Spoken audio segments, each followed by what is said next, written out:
천지 만물을 지으시고 선하신 뜻대로 다스리시는 살아계신 하나님 아버지, 영광과 존귀와 찬송을 드립니다. 하루하루 주님의 크신 사랑과 은혜로 저희를 지켜 보호하여 주시고 오늘 이 귀하고 복된 주일 주님 앞에 나와 신령과 진정으로 예배드릴 수 있게 하여 주심을 감사드립니다.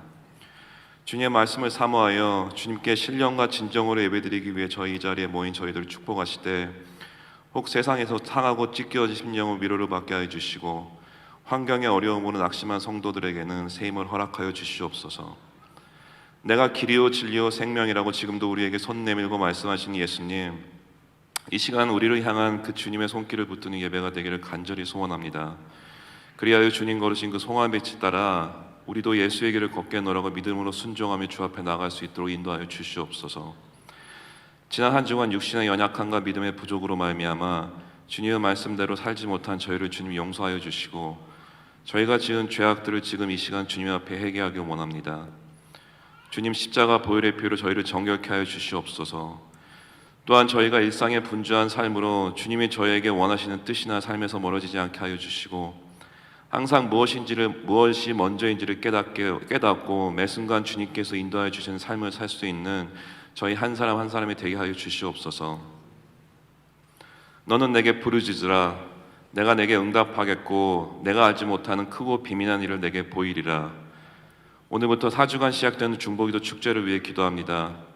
이 시간 동안 저희 모두가 전심으로 주님께 기도드릴 때 성령의 임재를 체험하며 주님께서 이루시는 역사를 체험하도록 하여 주시옵소서. 저희의 이 성령에서 이끄시는 한 마음으로 주님께 올려드리는 기도를 통해 저희 교회가 영적 돌파가 이루어지기를 간절히 원합니다. 그리하여 성령으로 하나 되는 이 새누리 공동체를 이 어두운 세대의 한 줄기 빛과 소금의 역할을 감당케 하여 주시옵소서. 하나님 아버지, 이 시간 강단에 세우신 목사님을 위해 기도드립니다. 목회의 걸음에 지치지 않도록 주님께서 가장 친밀한 벗이 되어주시고 날마다 하나님으로부터 오는 소망으로 인해 모든 사역들을 기쁨으로 감당케 하여 주셔서 목사님의 말씀을 통해 우리의 삶이 변화되며 한 사람의 예배자로 주님 앞에 일어설 수 있도록 도와주시옵소서. 또한 사역자분들과 교회 리더자들 그리고 보이지 않는 곳에서 헌신하는 모든 분들을 위해 기도하기 원합니다. 항상 성령의 충만함으로 모든 사역을 감당케 하여 주시고 성령의 기름 부음으로 이 마지막 세대의 담임 목사님의 사역에 함께 동참하여 도울 수 있도록 인도하여 주시옵소서. 마치는 시간까지 함께 해주시고 우리를 죄악 가운데서 구원하여 주신 예수님 이름으로 감사하며 기도드립니다.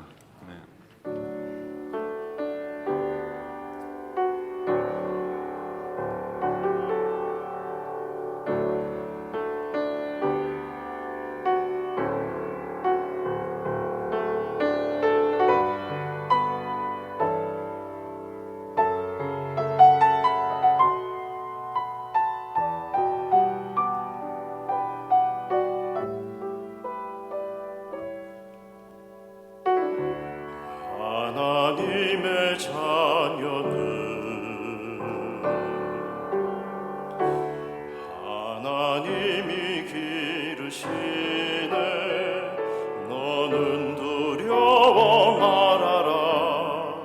주 너를 지키리. 담대히 길을 걸으라.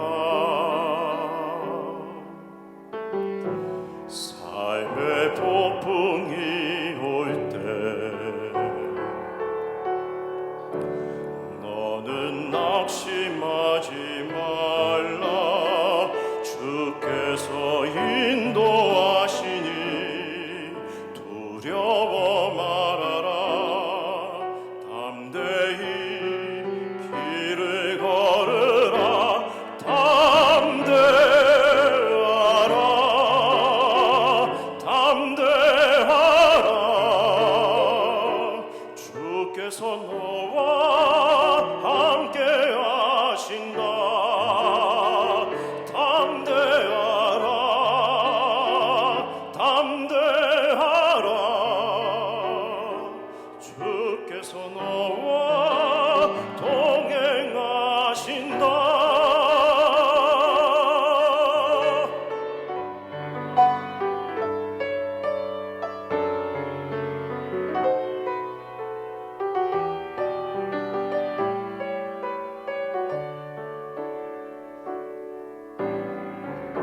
세상 친구 떠날 때 너는 두려워 말아라 주께서 내 편 되셔서 늘 동행하시리 담대히 길을 걸으라 담대하라 담대하라 주께서 너와 함께 하신다 담대하라 담대하라 주께서 너와 동행하신다 내가 믿고 또 의지함은 내 모든 형편하시는 주님 늘 보호해 주실 것을 나는 확실히 아네 주께서 너와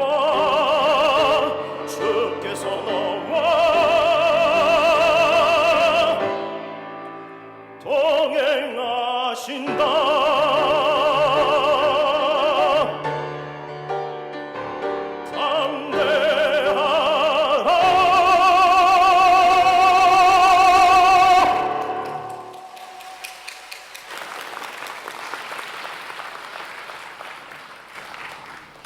네, 한국 갔다 오시더니 더 파워풀해지신 것 같습니다. 우리 귀한 찬양 감사드립니다.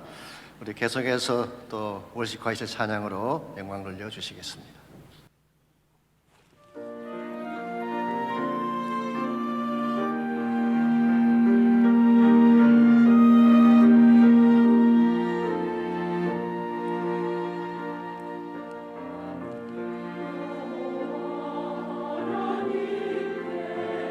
감사하고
말씀 구약 성경입니다. 예레미야 31장 1절에서 6절까지 있는 말씀을 다 함께 찾겠습니다.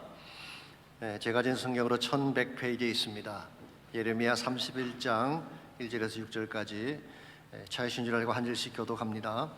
여호와의 말씀이니라. 그때 내가 이스라엘 모든 종족의 하나님이 되고 그들은 내 백성이 되리라. 여호와께서 이같이 말씀하시니라. 칼에서 벗어난 백성이 광야에서 은혜를 입었나니 곧 내가 이스라엘로 안식을 얻게 하러 갈 때라. 옛적에 여호와께서 나에게 나타나사 내가 영원한 사랑으로 너를 사랑하기에 인자함으로 너를 이끌었다 하였노라. 처녀 이스라엘아, 내가 다시 너를 세우리니 내가 세움을 입을 것이요 내가 다시 소고를 들고 즐거워하는 자들과 함께 춤추며 나오리라. 내가 다시 사마리아 산들에 포도나무들을 심되 심는 자가 그 열매를 따기 시작하리라. 에브라임 산 위에서 파수꾼이 외치는 날이 있을 것이라. 이르기를 너희는 일어나라. 우리가 시온에 올라가서 우리 하나님 여호와께로 나아가자 하리라. 아멘. 우리가 살아가는 인생 여정에는 항상 상황이라는 것이 벌어지게 됩니다. 좋은 상황도 있고 나쁜 상황도 있겠죠. 때로는 우리 힘으로 감당하기 어려운 절망의 상황도 찾아옵니다. 그럴지라도 중요한 것은 상황이 아닙니다. 그 상황을 다스리시는 하나님입니다. 상황이라고 하는 것은 변하는 것입니다. 어떤 상황도 절대적인 것은 없습니다. 그러나 하나님은 절대적이시며 모든 상황을 다스리시는 분입니다. 그러므로 힘든 때일수록 상황 따라 살면 안 되는 것입니다. 오히려 믿음으로 하나님을 따라 살아야지 하나님 안에서 승리할 수 있게 되고 상황 너머에 있는 참된 축복을 경험할 수가 있습니다. 1800년대 영국에 한 꿈 많은 젊은이가 있었습니다. 비록 가난한 가정에서 태어나서 전당포에서 일을 하며 살았지만 나름대로 꿈을 가지고 열심히 일을 했습니다. 근데 어느 날 자기 몸에 이상이 왔습니다.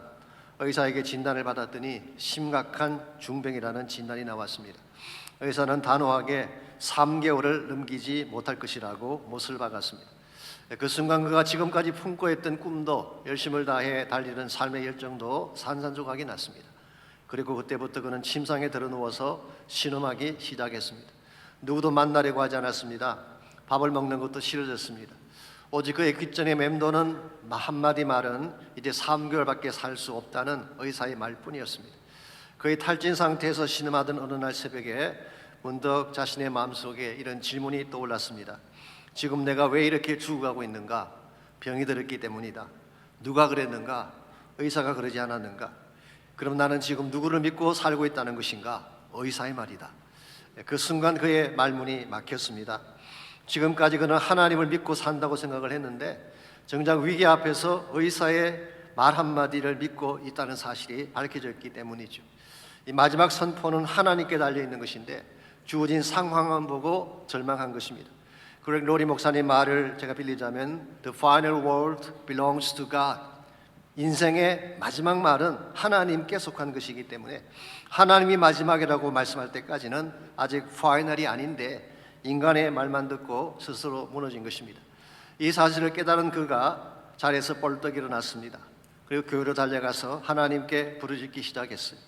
사람의 소리가 아니라 하나님의 음성을 원합니다.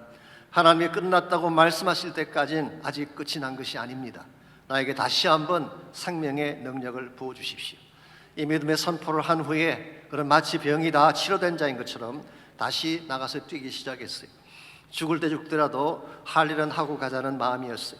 런던의 그늘진 곳을 찾아다니면서 어두운 영혼들에게 복음을 전했습니다. 세상을 밝히기 위한 사역에 자신을 들였습니다. 이와 같이 했더니 마음의 기쁨이 넘쳐나고 생기가 나기 시작했습니다.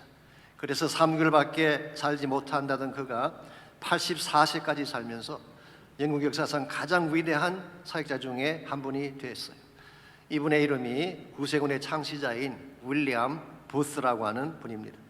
여러분, 상황이라고 하는 것은 절대적인 것이 아닙니다. 그것이 질병으로 말미암은 것이든 경제적인 위기 때문에 주어진 것이건 불행한 환경 때문에 주어진 것이건 얼마든지 반전될 수가 있는 것입니다. 그러므로 그게 자신의 인생을 걸어서는 안 됩니다. 우리 모든 상황마저도 다스리시는 하나님께 인생을 걸고 그분을 따라갈 때에 그때 하나님께서 최선의 해답과 길을 열어주시는 것입니다. 오늘 여러분의 삶 가운데도 여러 가지 상황이 있을 것입니다. good, 좋은 상황도 있고 bad, 나쁜 상황도 있고 maybe ugly, 아주 누추한 상황도 존재할지 모르겠습니다. 그것이 어떤 케이스건 간에 그것을 넘어서서 하나님을 신뢰하고 하나님을 따라갈 때에 우리 인생의 새로운 길이 열려지는 것입니다. 그러므로 어떤 상황에도 불구하고 이 상황을 넘어서 하나님께로 나아가려면 과연 무엇이 필요할지 오늘 주신 본문을 중심으로 이것을 함께 정리해 보려고 합니다. 오늘 같이 읽은 본문에 보시면 최악의 상황에도 불구하고 하나님께 나아갈 때 주어질 축복이 무엇인가에 대한 말씀이 기록이 되어 있습니다. 오늘 본문의 배경은 유다 왕국이 처한 말기의 상황을 기록하고 있죠. 아시는 북왕국 이스라엘은 이미 멸망을 했습니다. 아수르에게 멸망을 했고 남쪽 유다도 바벨론의 침공 앞에 패망 직전의 위기까지 가게 됐습니다. 예루살렘 성은 이미 포위가 되었고 백성은 굶주림과 두려움 속에서 죽어가고 있었으며 그들의 왕 여호야긴은 바벨론의 포로로 끌려갔습니다. 그리고 세워진 유대의 마지막 왕 시드기야는 이런 상황 속에서도 하나님을 불순종함으로써 멸망을 재촉하고 있었습니다. 어디를 둘러봐도 한 점 희망이 보이지 않는 절망적인 상황이었어요. 이와 같은 때에 하나님이 예레미야 선지자를 통해 선포하신 말씀이 오늘 같이 읽었던 본문의 말씀입니다. 1절을 보겠습니다. 여호와의 말씀이니라. 그때 내가 이스라엘 모든 종족의 하나님이 되고 그들은 내 백성이 되리라. 여기 그때라고 하는 것은 하나님께서 작정하신 때를 말하는 것입니다. 사실 이 말씀은 예레미야 30장 30절을 다시 언급한 것입니다. 그래서 잠깐 앞으로 가셔서 우리 30장 30절을 보면 그때에 대한 내용이 좀 더 구체적으로 소개가 되어 있습니다. 여호와의 말씀이니라. 보라, 내가 내 백성 이스라엘과 유다의 포로를 돌아가게 할 날이 오리니 내가 그들을 그 조상들에게 준 땅으로 돌아오게 할 것이니 그들이 그 땅을 차지하리라. 여호와께서 말씀하시니라. 비록 지금 그들이 하나님께 등을 돌리고 불순종한 탓에 포로로 끌려가서 이방 지역에 뿔뿔이 흩어진 비참한 민족이 되었지만 때가 되면 포로의 삶을 끝내고 약속의 땅으로 돌아오게 하시겠다는 하나님의 음성이었어요. 특별히 여기서 우리가 주목할 것은 유다만 아니라 북왕국 이스라엘도 함께 돌아오게 한다고 했어요. 그러므로 이것은 궁극적으로 하나님의 백성을 회복하실 때를 말하는 것이고 most likely 아마도 메시아를 통해 이루어지게 될 하나님 나라의 회복에 대한 말씀이라고 생각할 수가 있습니다. 사실 역사가의 눈으로 본다면요, 인간적인 시각으로 본다면은 이스라엘은 분명히 끝난 것입니다. 이스라엘은 더 이상 희망이 없고 it's over. 실제로 여러분이 아시는 것처럼 북왕국 이스라엘은 주전 722년도에 아수르에게 패망하지 않았습니까? 남쪽 왕국인 유다도 주전 587년도에 바벨론에게 멸망을 당했습니다. 그러므로 그들의 모든 역사는 끝난 거예요. 그런데 하나님의 말씀은 그게 아니라는 것입니다. 그들을 다시 회복시켜서 나의 백성을 삼고 나는 그들의 하나님이 되게 하시겠다고 말씀하고 계십니다. 자, 이와 같은 경우에 누구의 말을 들어야 할까요? 주어진 상황이 하는 말, 더 이상 희망이 없다, it's all over 라고 하는 말일까요? 아니면 아직 끝이 아니다, 내가 다시 살리리라는 하나님의 말씀을 들어야 할까요? 여러분과 제가 진실로 크리스찬이라면 당연히 하나님의 음성을 들어야 됩니다. 환경이 나에게 하는 말이 아니라, 세상이 나에게 던지는 말이 아니라 하나님이 나에게 주시는 음성을 듣고 하나님께로 나아가야 되는 것입니다. 그래서 6절 말씀 보시면은 너희는 일어나라, 우리가 시온에 올라가서 우리 하나님 여호와께로 나아가자리라. 언젠가 때가 되면 파수꾼을 통해 선포될 말씀이 있는데 그 말씀의 내용이 일어나라는 것입니다. 그 절망의 자리, 그 폐허의 참혹한 자리에 머물지 말고 일어나 시온으로 올라가서 여호와께 나아가라고 제시하고 있습니다. 저는 여기에 참된 회복의 길이 있다고 생각합니다. 상황에 묶이지 말고 하나님을 향해 나아갈 때에 길도 열리게 되고 새 축복의 장도 열려지게 되는 것입니다. 오늘 여러분까지의 삶 속에도 사실은 발목을 잡고 있는 많은 어려운 상황들이 있죠. 그것 때문에 허우적거리기도 하고 심지어 좌절한 채 무너지기도 합니다. 그런데 이것을 뚫고 하나님께로 나아가야지 리바운드 할 수 있는, 다시 일어날 수가 있는 것입니다. 우리 삶을 가로막는 정황이 아무리 악한 것일지라도 어떻게 하면 이 상황을 뚫고 나아가서 하나님을 만날 수 있을지, 오늘 본문에 보시게 되면 희망을 잃어버린 그 백성이 하나님께로 나아가는데 꼭 필요한 몇 가지 비결이 오늘 본문에 기록이 되어 있습니다. 이 말씀을 중심으로 우리 삶 가운데도 어려운 상황이 찾아왔지만 이 상황을 뚫고 하나님께로 나가는 비결에 대해서 함께 말씀을 정리해 보겠습니다. 첫 번째로 이 어려운 상황을 뚫고 하나님께로 나가려면 하나님의 은혜를 기억해야 됩니다. 하나님이 과거에 우리에게 베푸신 은혜가 있죠. 이 은혜를 잊지 않고 기억을 해야지 현재 우리에게 주어진 상황을 극복해낼 수가 있는 것입니다. 2절 말씀 보겠습니다. 여호와께서 같이 말씀하시니라 칼에서 벗어난 백성이 광야에서 은혜를 입었나니 곧 내가 이스라엘로 안식을 얻게 하려 갈 때라고 했어요. 이 칼에서 벗어난 백성이라는 표현은 출애굽 사건을 말하는 것입니다. 즉 바로의 칼에서 해방된 출애굽의 사건을 언급한 것입니다. 우리가 알고 있는 것처럼 이스라엘 민족의 능력으로는 출애굽할 수 있는 길이 없었습니다. 그런데 하나님께서 유월절 어린 양의 피를 통해 그들을 해방시켜 주셨죠. 우리 이것을 은혜라고 부르는 것입니다. 죄악의 사슬에 묶여 노예처럼 살아야 될 우리를 주님의 보혈로 구원해 주신 것이 은혜이죠. 뿐만 아니라 불가능의 바다인 홍해를 건너가게 하심으로 이스라엘이라고 하는 뉴 네이션을 만들어 주셨어요. 이 엄청난 하나님의 은혜가 아닐 수 없습니다. 여기서 끝나지 않고 오늘 본문을 계속 보시게 되면 광야에서 은혜를 입었다고 말씀하고 있습니다. 자, 이스라엘 민족이 애굽을 나온 후에 도착한 곳이 어디였나요? 곧바로 가나안 땅이 아니었습니다. 광야가 그들을 기다리고 있었어요. 우리가 잘 아는 것처럼 그들은 약 40년 동안 광야 생활을 했습니다. 물론 그들의 불순종의 결과이긴 하지만 어쨌든 40여 년을 광야에서 헤맬 수밖에 없었죠. 자, 그때 하나님께서 그들을 어떻게 출입해 주셨나요? 성경 말씀에 의하면은 만나로 먹여 주셨어요. 반석에서 터져나온 생수를 마시게 하셨어요. 대적이 찾아오면 물리치게 도와주셨어요. 무엇보다도 하나님이 친히 그들 가운데 임재하시면서 밤에는 불기둥으로 낮에는 구름기둥으로 인도해 주셨어요. 비록 광야 속에 떨어졌지만 무엇 하나 부족하지 않도록 철저하게 케어해 주신 하나님의 손길, 이게 바로 은혜라는 것이죠. 이 은혜에 대해서 신명기 1장 31절은 다음과 같이 묘사하고 있습니다. 광야에서도 너희가 당하였거니와 사람이 자기 아들을 안는 것 같이 너희 하나님 여호와께서 너희가 걸어온 길에서 너희를 안으사 이곳까지 이르게 하셨느니라 하나. 자기 아들을 가슴에 안는 것처럼 이스라엘 백성을 가슴에 품고 광야길을 함께 달려오셨다라고 하는 뜻입니다. 이와 같이 불순종과 실패에도 불구하고 하나님은 그들을 안고 달려오셨고 그 결과 이스라엘 민족이 나라를 세우고 오늘까지 오게 된 것인데요. 문제가 한 가지 있습니다. 문제는 이와 같은 하나님의 은혜를 그들이 가나안 땅에 들어간 이후에 잊어버렸다는 거예요. 가나안 땅에 정착을 하고 집을 짓고 살면서 하나님의 은혜는 망각해버리고 바알과 아세라를 섬김으로 하나님의 가슴을 아프게 했어요. 오늘 본문은 이 사실을 리마인드 시켜주면서 광야 시절 나와 함께 하신 하나님의 은혜를 기억하라고 촉구하고 있습니다. 여러분과 저의 삶도 마찬가지입니다. 우리가 잘나서기까지 왔나요? 우리 노력과 힘으로 우리가 생존하게 되었습니까? 아닙니다. 하나님의 은혜 때문이었어요. 우리가 광야를 통과할 때에 함께 하시고 우리를 먹여주시고 채워주신 하나님의 은혜가 있었어요. 이 사실을 기억하고 하나님 앞에 전폭적으로 나의 모든 것을 내어드릴 때에 하나님이 새로운 기회를 우리에게 주신다는 것입니다. 일반적으로 본인이 좀 뭘 가졌든지 본인의 능력이 있다고 생각하는 경우에는요, 하나님 은혜 앞에 엎드리지 않습니다. 무슨 상황이 생기면 자기 힘으로 풀어보려고 시도하게 되죠. 그런데 정말 철저하게 자신의 무능력함을 아는 사람은 은혜 앞에 엎드려서 하나님을 구하게 됩니다.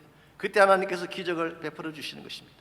여러분과 제가 하나님 앞에 나갈 때마다 이 은혜를 기억하고 엎드리는 자세로 나가야지 하나님 우리 삶을 책임져 주시지, 괜히 가오나 잡고 훅가시는 넣고 다니면서 잘난 척하고 그렇게 살면 회복의 기회가 주어지지 않는 것입니다. 이러한 게 하에 보면 좋은 이 하나가 나오고 있습니다. 아람 군대 장관 나아만에 대한 스토리죠. 이 아람이라는 나라는 시리아를 말합니다. 그 당시 근동지방을 지배하던 최대의 제국이었습니다. 그 나라의 군대 장관이니 그 힘이 어떻겠습니까? 정말 굉장한 파워를 가지고 살았던 그런 인물인데요. 그런데 이 나아만에게 아무도 모르는 자신만의 아픔이 있었어요. 그것은 자기 몸에 생긴 문둥병이라는 질병이었습니다. 낮에 행차할 때는 화려한 갑옷을 입고 찬란한 병거를 타고 수많은 부하들을 거느리고 다녔기 때문에 기세가 당당했어요. 많은 사람들이 그를 부러워하며 머리를 조아렸을 것입니다. 그런데 밤에 집에 돌아와서 침상 앞에서 갑옷을 벗는 순간 자신의 실체를 보게 되는 것입니다. 그러므로 골마 터진 자신의 비참한 실체를 보며 얼마나 그가 아파하고 탄식했겠어요. 이와 같이 자기 안에 있는 고름을 안고 사던 이 나하만이 겉모양은 화려했지만 실제로는 큰 아픔의 문제를 갖고 살아가는 이 나하만이 한 가지 좋은 소식을 듣게 됩니다. 이스라엘에 가면 엘리사라고 하는 선지자가 있는데 그 사람을 찾아가면 고침받을 수 있다고 하는 계집종의 말을 듣게 되죠. 그때 나하만이 어떻게 했는지 아십니까? 성경에 보니까 말과 병거를 거느리고 수많은 부하를 앞세우고 엘리사를 찾아갔다고 했습니다. 아니 질병 고치러 가는 주제에 무슨 병거가 필요하고 말이 필요하겠어요. 이게 자기 훅가시를 넣은 거예요. 부푼 거예요. 자신의 내면은 고름으로 스어가고 있는데 위스만 풀이면 그렇게 당당하게 될까요? 안 됩니다. 아마 이 사실을 잘 알았던지 엘리사가 집 밖에 나와보지도 않고 그냥 말만 했어요. 지금 당장 요단강으로 가서 7번 몸을 잠그라. 그 말을 들은 나하만이 진노를 했습니다. 나를 어떻게 보고 이렇게 하느냐고. 내가 우리나라에 물이 없어서 여기까지 왔느냐고. 그런 자존심 때문에 어쩔 바를 몰라 했어요. 그래서 우리가 가진 것이 많으면 이렇게 돼요. 자기 안에 진짜 문제가 있는데 뭔가 좀 가진 것이 있다고 생각하는 사람은 하나님 앞에 엎드리지를 않는 것입니다. 그때 자기 옆에 있던 종들이 그럴 필요가 있겠냐고, 이왕 왔으니까 큰 걸 부탁하는 것도 아니고 요단강에 물속에만 들어가면 되는데 못할 이유가 없지 않습니까? 이 말을 듣고 그가 요단강 속에 들어가서 7번 몸을 잠그었을 때 어떤 역사가 일어났나요? 그의 살이 어린아이의 살같이 회복되어서 깨끗하게 되었다고 성경은 기록합니다. 이번 하나님의 은혜는 엎드리는 자에게 임하는 줄 믿습니다. 나의 모든 것을 다 내려놓고 나는 아무것도 할 수 없음을 선포하며 엎드릴 때에 하나님이 기적도 주시고 치유도 허락해 주시는 거예요. 우리가 가진 것이 아무리 많다고 하지만 인생의 문제를 해결할 수 없어요.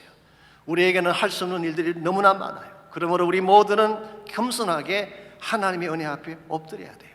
무슨 일을 당하든 혼자 힘으로 감당하려고 시도하지 말고 하나님께 전폭적으로 나와서 엎드리며 기도할 때에 하나님이 긍휼을 베풀어 주시고 치유를 주시는 거예요. 오늘 저희들이 중목기도 축제를 갔는데요, 바로 이것을 위한 시간이라고 생각합니다. 중축이라고 하는 것은 나의 모든 것을 내려놓고 엎드리는 시간이에요. 천부에 의지 없어서 손들고 옵니다. 주님, 나를 박대하시면 나는 갈 곳이 없습니다. 이렇게 부르짖을 때에 하나님은 응답하시고 기적을 채워주시는 거예요. 그러므로 여러분께서 문제를 안고 없는 척 하지 마십시오. 내 안에 골마 터져가는 문제를 가진 자가 있다면 오늘 반드시 주 앞에 나오셔서 기도하시기 바랍니다. 보좌를 붙잡고 기도하게 되면 하나님이 때를 따라 돕는 은혜를 주시고 새로운 기적을 주실 거예요. 이것이 우리가 하나님께로 나아가는 첫 번째 비결, 은혜를 기억하는 것입니다. 두 번째로 우리가 상황을 뚫고 하나님께로 나가려면 하나님의 사랑을 신뢰해야 됩니다. 하나님의 은혜를 기억할 뿐만 아니라 현재 내 삶을 이끌고 있는 것이 하나님의 사랑이라는 사실을 믿어야 하는 것입니다. 3절 말씀 봅니다. 옛적에 여호와께서 나에게 나타나사 내가 영원한 사랑으로 너를 사랑하기에 인자함으로 너를 이끌었다 하였노라 라고 했습니다. 여기 옛적이라고 했는데요, 이건 두 가지 해석이 가능합니다. 첫 번째는 시간적으로 오래된 것을 말하는 것이죠. 시간적으로 오래된 것을 옛날이라고 말할 수 있습니다. 두 번째 가능성은 공간적으로 멀다는 뜻이에요. 그래서 from afar, 많은 영어성이 이렇게 번역을 했는데요, from afar라고 번역할 수 있는 것입니다. 자, 시간적으로 해석을 한다면 하나님의 사랑은 오래전부터 시작됐다는 것이죠. 아마도 아브라함 때부터 하나님은 이스라엘 민족을 사랑했다고 볼 수가 있습니다. 그런데 이것을 공간적인 거리로 본다면 이런 뜻입니다. 먼 곳에 떨어져 있는 너희들, 즉 바벨론 땅에 포로로 가 있는 유대인들을 향한 하나님의 사랑을 의미한다고 볼 수가 있습니다. 사실상 예레미야 30장과 31장은요, 예레미야 선지자가 바벨론의 포로로 가 있는 유대인들에게 보낸 두 번째 편지의 내용이 30장과 31장입니다. 자, 그렇다면 지금 그들이 죄를 범하고 바벨론에 끌려가 있는 상황인데 그들을 향해서 너희들이 그곳에 가 있을지라도 여전히 사랑한다라는 메시지라고 볼 수가 있어요. 어느 케이스건 간에 오늘 여기에 나타난 하나님의 사랑은 몇 가지 특징이 있습니다. 첫 번째 특징이 영원하다는 것입니다. 한번 사랑했으면 끝까지 사랑하는 것이 하나님의 사랑이에요.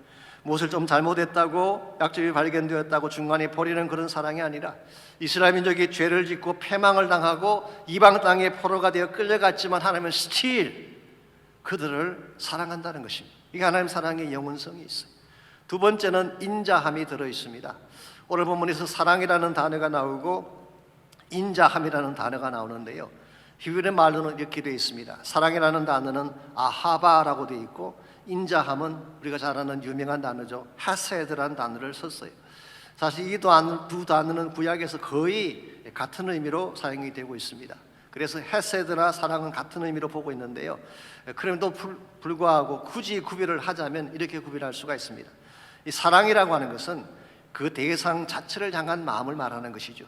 그것이 이스라엘 백성이건 우리건 간에 우리를 소중히 여기고 갈망하는 하나님의 마음이 사랑입니다. 그리고 헤세드라고 하는 것은 그 사랑에 대한 반응을 말하는 것입니다. 즉 사랑하기 때문에 갖게 되는 마음의 반응, 이게 헤세드예요. 상대를 긍휼히 여기고 용서하고 받아주는 마음이 헤세드이죠. 그래서 많은 영어 성경이 loving kindness라고 번역하기도 하고 forgiveness 혹은 unconditional acceptance 그런 단어로 번역을 하고 있습니다. 하나님은 우리를 사랑하시되 우리를 용납하시는 사랑을 하고 있어요. 아무리 우리가 죄를 짓고 못된 위치까지 내려갔더라도 다시 받아주고 긍휼을 베푸시는, 이게 바로 헤세드의 사랑이에요. 하나님의 사랑에는 인자함이 포함되어 있는 것입니다. 세 번째 특징은 그 사랑으로 우리 삶을 이끄신다는 특징을 가지고 있어요. 하나님 여러분과 제 삶을 이끄실 때에 사랑으로 이끄시는 하나님, 그래서 항상 우리에게 최선을 주시는 것입니다. 우리가 인생을 살아가다 보면요, 때때로 이해가 가지 않는 상황을 만날 때가 있습니다. 열심히 일했음에도 불구하고 실패하기도 하고 억울한 오해를 받기도 하죠. 그게 우리 인생입니다. 그런데 그럴지라도 하나님은 그때마다 우리의 필요에 정확한 필요를 아시고 적절한 처방을 내려주심으로 최선을 주시는 하나님. 그러므로 이 하나님의 사랑을 신뢰하는 사람은요, 무슨 일을 당해도 당황하지 않습니다. 무슨 일을 당해도 흔들리지 않고 원망하지 않습니다. 하나님께서 반드시 모든 것이 합력해서 최선을 주실 것을 알기 때문에, 그래서 고난이 와도 감사하고 조롱을 당하고 빼앗김을 당해도 기뻐하며 기도하게 되는 것입니다. 어떤 지독한 무신론자 한 명이 살고 있는데요, 바로 그 옆집에 가난한 여자 성도님 한 분이 살고 계셨습니다. 이 성도님은 정말 하나님을 사랑하는 사람인데 무슨 일을 당하든지 항상 기도를 했어요. 이걸 옆집에서 들은 이 무신론자가 늘 깐죽거리면서 비판을 했습니다. 하나님이 도대체 어디에 있으며 그까지 기도가 무슨 소용이 있냐고, 쓸데없는 낭비하지 말라고 핀잔을 줬어요. 그때마다 가슴이 아팠지만 그 자매님은 계속 기도를 했고, 또한 무신론자는 계속 악담을 퍼붓기 시작했습니다. 한 번은 그 자매님 집에 식료품이 다 떨어져서 하나님께 먹을 것을 달라고 기도를 했는데 이걸 옆집의 무신론자가 들은 것입니다. 그래서 이 여자를 좀 조롱할 마음으로 그로시 마켓으로 달려가서 식료품을 한 보따리 산 후에 그 여자 성도님 집 앞에 갖다 놓고 이렇게 배를 두른 후 본인은 뒤쪽으로 뭘 숨겼어요. 이를 보고 어떻게 반응하나 보려고. 그랬더니 그 여자분이 나오더니 식료품을 보자마자 하나님께 찬양하며 감사 기도를 드리기 시작했어요. 이걸 보고 무신론자가 나타나서 아이고, 지금 당신이 들고 있는 그 식료품이 하나님 보내신 것인 줄 아냐고, 내가 마켓 가서 값주고 산 거야. 그랬더니 이 자매님이 더 뛸 듯이 기뻐하며 Praise the Lord, 주를 찬양한다고 막 기도하고 찬양을 했어요. 도무지 이해가 가지 않는 이 무신론자가 물었습니다. 아니, 나의 조롱을 받고도 어떻게 그렇게 감사하는가? 감사하는 이유가 뭐냐? 그랬더니 자매님의 답이 이와 같습니다. 하나님께서 저에게 필요한 식료품을 주실 것을 저는 확신하고 있었어요. 저를 사랑하시니까요. 그런데 하나님께서 사탄으로 하여금 그 값을 지불하게 하실 것은 생각지 못했기 때문에 너무너무 감사하다는 고백이었어요. 여러분, 이런 믿음의 사람은요, 사탄이 어찌할 수가 없습니다. 무슨 일이 일어나도 하나님의 사랑을 신뢰하는데 어떻게 그를 해칠 수가 있겠어요? 그러므로 정말 중요한 것은 불경기라고 하는 상황이 아닙니다. 정말 중요한 것은 세상 사람들이 보내는 조롱이나 사탄의 핍박이 아니라 하나님의 사랑을 신뢰하는 믿음이에요.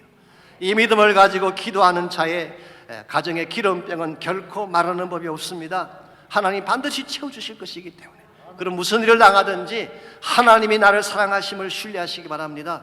최선을 주신다는 사실을 믿고 감사하며 하나님께 나가시기 바랍니다. 그때 하나님께서 여러분에게 승리의 기쁨을 안겨주시는 것입니다. 이와 같이 우리가 어떤 상황이 찾아올지라도 이 상황을 뚫고 하나님께로 나아가려면 첫째는 하나님의 은혜를 구해야 됩니다. 나의 힘으로 살 수 없음을 고백하고 하나님의 은혜를 구하는 것입니다. 두 번째는 그 사랑을 믿고 기도하는 것입니다. 무슨 일이 벌어져도 하나님이 나를 사랑하시기에 최선을 주신다는 것을 믿고 감사하고 기도하게 되면 하나님께서 채워주시는 것입니다. 세 번째로 우리가 상황을 뚫고 하나님께 나가려면 하나님의 능력을 붙잡아야 됩니다. 여러분 말씀드린 것처럼 하나님의 은혜는 자명하죠. 하나님의 사랑도 확실합니다. 그런데 만일의 경우에 하나님 우리를 사랑은 하시는데 능력이 없다면 어떻게 될까요? 사랑은 하시는 능력이 없다면 우리를 도울 수 있는 구체적인 방법은 없을 것입니다. 그런데 너무나 감사하게도 성경은 이렇게 기록하고 있어요. 우리를 사랑하시는 그 하나님이 천지를 창조하신 창조자예요. 모든 불가능을 가능케 하는 전능자라고 밝히고 있습니다. 나를 사랑하시는 그분이 그냥 능력을 가진 분이 아니라 전능하신 하나님이시라면 그분이 못하실 일이 뭐가 있겠어요? 무슨 일이든 다 할 수 있어요. 그러므로 여러분 가정가 연약해졌을 때에 그분의 능력을 붙잡기만 하면 그분이 우리를 회복시켜 주십니다. 4절과 5절 말씀 보시면은 하나님께서 빈들의 마른 풀같이 말라버리는 이스라엘을 어떻게 회복시키실지 그 회복에 대한 구체적인 내용이 4절과 5절에 기록이 되어 있습니다. 처녀 이스라엘아, 내가 다시 너를 세우리니 내가 세움을 입을 것이요 내가 다시 소고를 들고 즐거워하는 자들과 함께 춤추며 나오리라. 내가 다시 사마리아 산들에 포도나무들을 심되 심는 자가 그 열매를 따기 시작하리라. 여기 보시면은 다시 again이라는 단어가 3번 반복해서 나오고 있습니다. 그래서 하나님께서 능력을 베풀어 주실 때에 일어날 수 있는 3가지 차원의 회복을 말하는 것입니다. 첫 번째 회복이 신분의 회복입니다. 우리의 신분을 회복시켜 주시는 능력이 하나님께 있어요. 4절 말씀 다시 보시면 처녀 이스라엘아, 내가 다시 너를 세운다고 했어요. 이 구약 성경에서 이스라엘은 하나님의 신부였습니다. 신부된 자가 가져야 될 최고 가치가 뭘까요? 그건 순결이에요. 순결을 잃으면 다 잃는 것입니다. 그랬는데 이스라엘은 죄악과 우상 숭배로 영적 순결을 더럽히고 말았어요. 호세아서에 나오는 고멜처럼 창기가 되고 만 것입니다. 이와 같이 순결을 버린 이 이스라엘 백성을 향해서 오늘 본문은 뭐라고 지칭하고 있나요? virgin 이스라엘, 처녀 이스라엘이라고 부르고 있습니다. 마치 한 번도 더럽혀지지 아니한 순결한 신부처럼 인정하고 그렇게 그들을 세우겠다는 말씀이에요. 저는 여기 하나님께서 가지신 구속의 능력이 있다고 생각합니다. 어떠한 죄인도 그분께 나가기만 하면 그 사람을 새로운 존재로 만들 능력이 하나님께 있어요. 험없고 점없는 순결한 신부로 만드는 능력, 그게 바로 예수 그리스도의 보혈을 통해 이루시는 하나님의 구원의 능력입니다. 두 번째로 기쁨의 회복을 말씀하고 있습니다. 4절 하반부를 보시면은 내가 다시 소고를 들고 즐거워하는 자들과 함께 춤추며 나오리라고 했어요. 그래서 축제와 기쁨의 회복을 말하는 것입니다. 세상에도 기쁨이 없는 것은 아니지만 세상의 기쁨은 참된 기쁨이 아닙니다. 술 마시고 노래방 가서 춤추고 노는 것은 진정한 기쁨이 아니라 짧은 쾌락에 불과한 것입니다. 혹시 기억나실지 모르지만 1970년대 한국에서 만들어진 영화 중에 바보들의 행진이라는 영화가 있었어요. 그 영화의 주제가가 고래사냥이라고 하는 송창식 씨가 만든 노래가 있습니다. 그 노래 가사에 이렇게 나온 이런 가사가 나오죠. 술 마시고 노래하고 춤을 춰봐도 가슴에는 하나 가득 슬픔뿐이네. 그래서 자 떠나자 동해바다로 3등 열차를 타고 고래 잡으러 떠나자는 것입니다. 지금 현실이 너무 답답하니까 술을 먹어도 안 되고 춤을 춰도 안 되고 노래도 안 되니까 떠나보자는 것이죠. 그런데 그 영화의 마지막 결말이 어떤지 혹시 기억나십니까? 주인공이 동해바다 앞바다에서 뛰어내려 자살하는 것으로 끝나고 있습니다. 사실 그 당시 어두운 시대상을 잘 반영하는 영화였다고 생각합니다만은 우리가 이 세상적인 것으로는 만족할 수 없어요. 무엇을 해봐도 기쁨이 주어질 수가 없는 것입니다. 근데 예수님 만난 후에 죄 사함 받고 성령 받게 되면 세상이 줄 수 없는 기쁨을 누리게 되는 거예요. 그럼 여러분 가운데 진정한 행복을 얻기를 원하는 분이 계신다면, 상실했던 기쁨을 회복하기를 원하는 분이 계신다면 주께 나아가서 하나님의 보좌를 꼭 붙드시기 바랍니다. 그때 성령께서 우리 마음속에 참된 기쁨을 회복시켜 주세요. 세 번째 회복이 열매의 회복입니다. 열매의 회복. 5절 말씀입니다. 내가 다시 사마리아 산들에 포도나무들을 심되 심는 자가 그 열매를 따기 시작하리라. 여기 보면 너가 다시 포도나무를 심되 심는 그 사람이 열매를 따서 먹을 것이라고 말씀했어요. 사실 예전에는 포도나무를 심어도 자신들이 먹지 못했어요. 외족들이 침공해 와서 다 빼앗아 탈취해갔기 때문에. 근데 이제는 너가 심은 포도원의 포도나무를 너가 따서 먹게 되리라 약속하고 있어요. 이게 사실은 인생의 중요한 내용 중에 하나입니다. 우리가 하나님 만나기 전까지는요, 아무리 많은 것을 심어도 열매가 없어요. 화려한 것 같지만 남는 것이 없습니다. 그러나 하나님께로 돌아가게 되면, 하나님 만나게 되면 사마리아 산같이 황폐한 땅에도 포도나무가 열리고 생명의 과실이 열리게 되는 것입니다. 여기에 우리가 진정으로 인생을 꽃피우게 할 수 있는 비결이 있습니다. 우리 힘으로는 안 됩니다. 내가 아무리 노력하고 애써도 황폐한 인생을 열매가 맺히는 삶으로 바꿀 수가 없는데, 하나님 만나면, 하나님을 만나게 되면 말라진 우리 인생, 황폐한 우리 인생 속에 다시 꽃이 피고 열매가 맺어지게 되는 것입니다. 이런 의미에서 다시 강조를 드립니다마는 진짜 중요한 것은 상황이 아니에요. 하나님이에요. 어떤 최악의 상황이 올지라도 하나님을 향해 나가기만 하면 하나님 모든 상황을 반전시켜서 축복이 되게 만드시는 것입니다. 그러므로 여러분과 제가 어떤 상황이 올지라도 하나님을 향해 나가는 삶이 있어야 됩니다. 혹시 여러분 가운데 아직도 하나님을 등지고 사는 분이 계신가요? 아직도 하나님이 아닌 세상에 자신의 모든 것을 걸고 사는 분이 혹시 계신다면 오늘 아침 하나님께로 돌아오시기 바랍니다. 하나님 여러분을 기다리고 계세요. 모든 것을 준비하고 기다리고 계세요. 하나님 은혜를 준비하고 여러분을 기다리고 있습니다. 여러분이 어떤 죄를 지었을지라도, 어떤 탕자가 되어 사는 곁을 떠나갔을지라도 돌아오기만 하면 받아줄 용기가 있는 하나님. 뿐만 아니라 우리가 무슨 잘못을 범해도 여전히 그분은 당신을 사랑하십니다.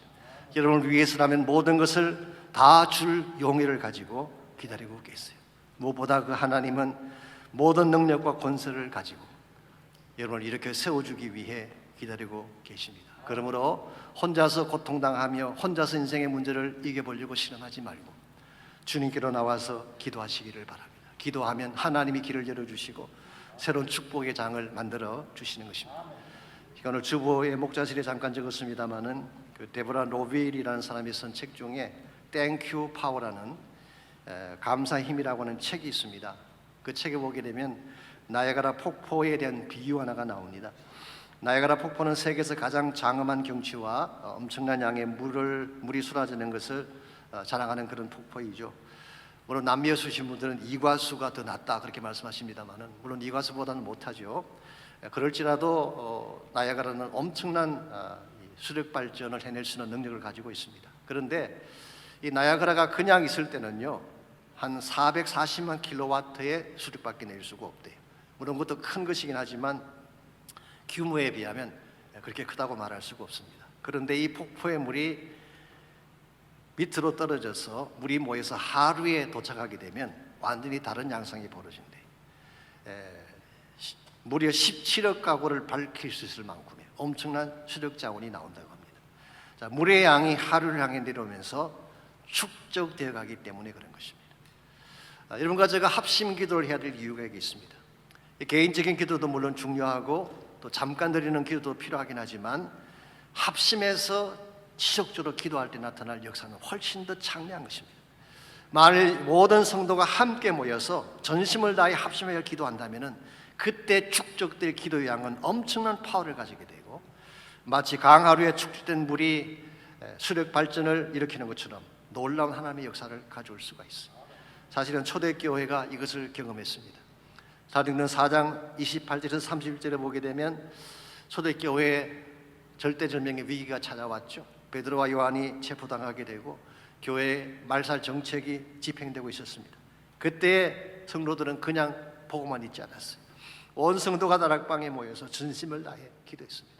기도한 결과 복음의 물결이 봇물 터지듯 흘러나왔고 손을 내밀어 병을 낫게 하고 표적과 기사가 거룩한 종 예수의 이름으로 이루어졌어요. 그들의 빌기를 다 할 때에 그곳이 진동하며 무리가 다 성령이 충만하여 담대히 하나님 말씀을 전했다고 기록하고 있어요. We need this kind of prayer again. 우리에게 이와 같은 기도가 필요합니다. 우리 현실의 삶도 사실은 쉽지 않습니다. 많은 분들이 지쳐 있어요. 탈진해 있습니다. 표현하지 않아서 그렇지 우리 심령 속에 골마터진 수많은 문제들을 안고 실험하고 있지 않습니까? 아무리 노력하고 애써도 풀리지 않는 문제 앞에 좌절하는 분들이 한두 분이 아니에요. 이와 같은 우리 삶을 변화시킬 수 있는 능력이 우리에게는 없어요. 내가 노력하고 애쓴다고 나에게서 힘이 나오는 것이 아닙니다. 그러나 하나님께 나가서 기도하면, 합심하여 기도하면 하나님께서 능력을 부어주시고 하늘문을 여시고 담비가 쏟아지게 하십니다. 그러므로 이번 중보기도 축제가 이와 같이 하늘을 여는 축제가 될 수 있도록 기도해 주시기를 바랍니다. 온 성도의 기도가 함께 모여질 때에 큰 파도가 일어나고 불가능의 산이 무너지고 위대한 부흥이 일어날 수 있도록, 그래서 마침내 하늘이 열리고 하늘에서 담비가 쏟아지듯 정말 성령의 담비가 우리 가슴 속에 넘쳐날 수 있도록 여러분 기도해 주시기를 바랍니다. 하늘이 열리고 은혜의 빛중이 이 땅 가운데 이도록 마침내 주 오셔서 의의 빛중이 우리 위에 부시고 다시 한번 고백합니다. 하늘문이 열리고 하늘이 열리고 은혜의 빛중이 이 땅 가득 내리도록 마침내 주 오셔서 의의 빛중이 우리 위에 부시도록. 우리 다 일어나서 함께 찬양합니다. 우리 함께 함께 기도해 주 앞에 나와 무릎 꿇고 베푸시는 주 하늘을 향해 두 손 들고 하늘 문이 열리고 은혜의 빛중이 이 땅 가득 내리도록 마침내 주 오셔서 의의 빛중이 우리 위에 다시 한번 하늘문이 열리고 하늘문이 열리고 은혜의 빛중이 이 땅 가득 내리도록 마침내 주 오셔서 의의 빛중이 우리 위에 부신 높은 목소리로 다시 한번 우리 함께 기도해. 우리 함께 기도해 주 앞에 나와 무릎 꿇고 베푸시는 주 하늘을 향해 두 손 들고 하늘문이 열리고 하늘문이 열리고 은혜의 빛중이 이 땅 가득 내리도록 마침내 주 오셔서 의의 빛중이 우리 위에 부시. 다시 한번 고백합니다.